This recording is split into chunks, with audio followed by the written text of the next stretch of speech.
Hi, welcome to One Word a Day. I'm Sophie, your pilot into the universe of Chinese. We are going to continue our flight in learning a little bit more about this ancient language, my native language, a day. And I'm learning with you. 治理 and 管理 we talked about last time. One is on the higher level of nation, country wide, like long-term project, something like controlling the riverbanks, and the other one is 管理, so it's more on the micro executional level of management. Today we continue with 治. So last time the 治 is came from this water sign and with the mouth symbol, and then this ladle feeding the mouth, something like a soup feeding, gives you the relationship of water and nutrition is important, right? So important for agriculture, for irrigation, and also for the lives living near the banks. So here actually it implies the people's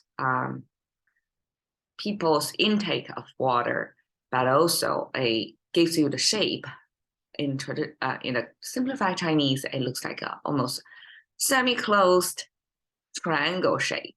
So the rectangle on top of the rectangle, there is this triangle. That's something stacking up that gives you like two shapes, solid entities or items stacking up along the river. So that's kind of building up the riverbank to have the water within contained, so no flooding. So this is kind of a waterway control, flood control, try to avoid a flood. So the way to manage water, right? When it's a lot of water, find way to reservoir, keep the water. But it doesn't go over the bank and harm the lives down there, down the bank, close to the river. So that has been probably even till today a major like human civil engineering endeavor. That's the kind of control of water, and from this control of water, it's kind of it's a supportive and controlling of condition for farming, extended to control of the population. And in a way, it's true, right? So if you can control the water source or how the waters are distributed, you basically control the population living off that waterway. Okay, so that's the original meaning of water control from the, for this 治. In today's 不治之症, this 治, when it pairs with 症, and this 症 is something related to disease. So whenever we see this symbol, that's something disease prone. And we know this cure is not about control water rate, but this cure is about control the disease. And when it comes to control the disease, it's cure in English, right? So 不治, even in Chinese, we use the same 治, but in the context, the corresponding English word, here we're going to use a different English word, and then it becomes cure. Okay, and 不, again by itself, it's 不. When it's paired or followed immediately by a falling tone. So this 不治 is a little bit awkward to pronounce. So this falling tone turned out to be rising tone. So we have this up and down, this natural flow becomes 不治. This 不 negation, again, is an image of a bird flying toward the sky, refusing to come down to the earth. So that's saying no to the earth. So that's the poetic understanding of how this negation came from. We just take as is, okay? 不治 and 知 is about, you can see, this is a ground, land, right? And this, if you see three things pointing upward, it's a plant. For agrarian society, things growing on the ground. Besides its weeds, right? Weeds is something to get rid of. But plant in general represents life, represents livelihood, represents hope, right?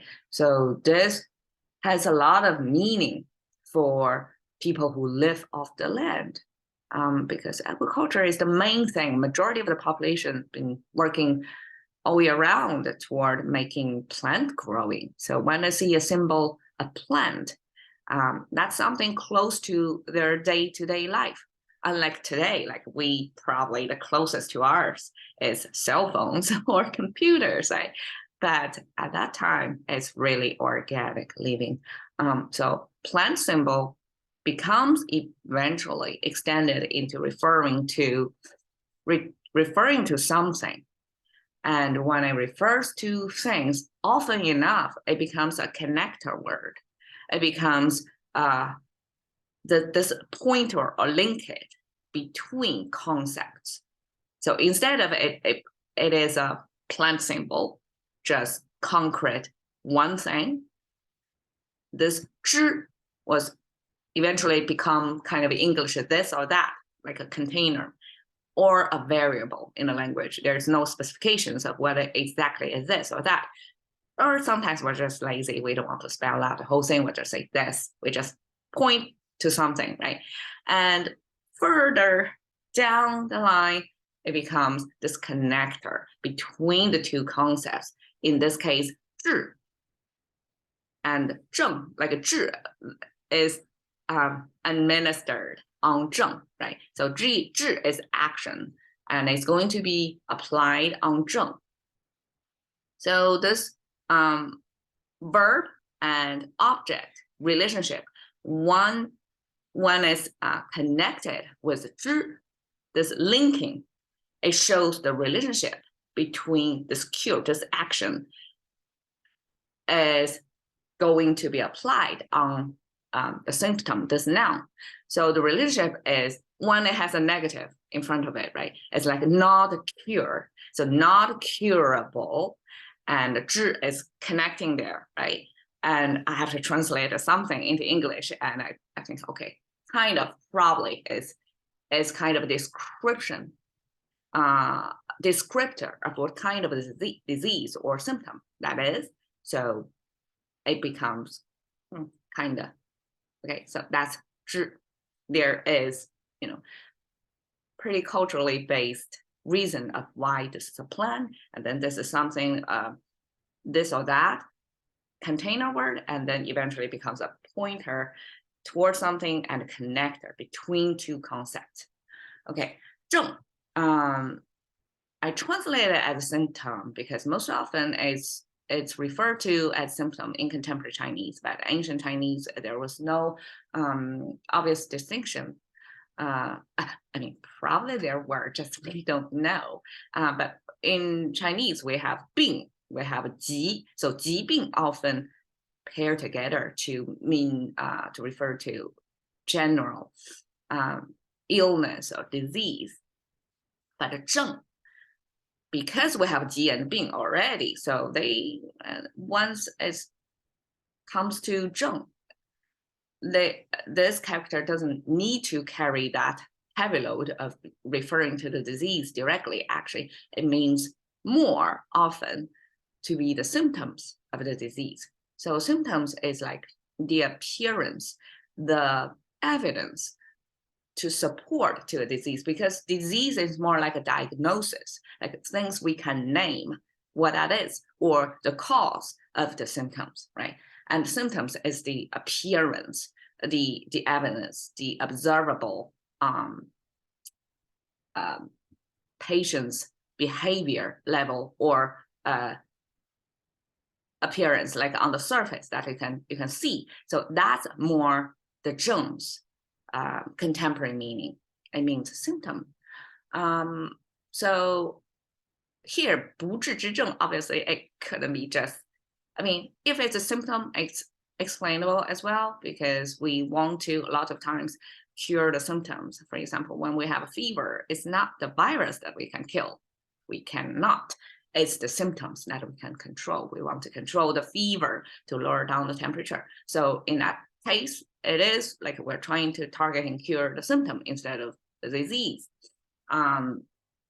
But here is no big distinction in this context of does it mean symptom or disease. We can take it either way. So you can see the traditional Chinese looks very different from contemporary Chinese. Contemporary Chinese is just this top left corner of this with 2 dots here, 1 dot on top. That frame came from this bed frame under the roof. So if somebody is lying in the bed under the roof, that means that that person is sick, like implied. We deduce that that person is sick because it's still lying in bed, because the expectation of adult at the time is to somewhere working, either in a farm or domestic production, like making fabrics, making garments for the family. So either way, so people need to get off bed and start to be productive, right? That's the expectation. So if that person is not doing that, that means it's sick. So that becomes anything related to sick leave. And then here it pronounced as 正. You can see it's the sound maker. And 正 means square, and it came from the feet oriented toward the target, things like that.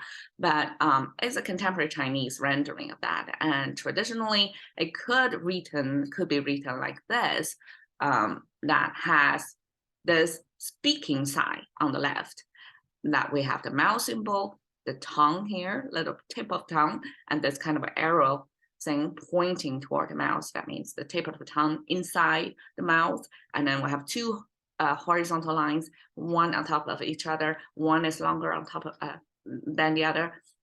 That's the sound bite came out of the tongue and mouth. And that's the result of, produced by that. And we can imagine most of the time, the mouth and tongue, the function of them is to produce words, verbal communication. So that becomes like speaking. So speaking side on the left, and the right side is 灯. 灯 means, this is very cute.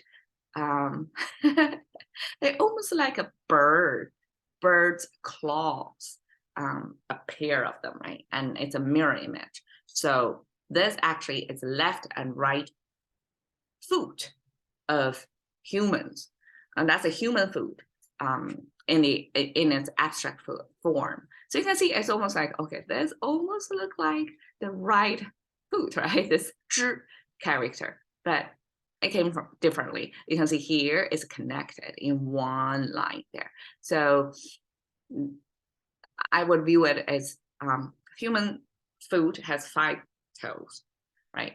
And just like sometimes the hand symbol, too many hands, 5 hands is too many to draw. Sometimes get abstracted into 3. 3 is the norm.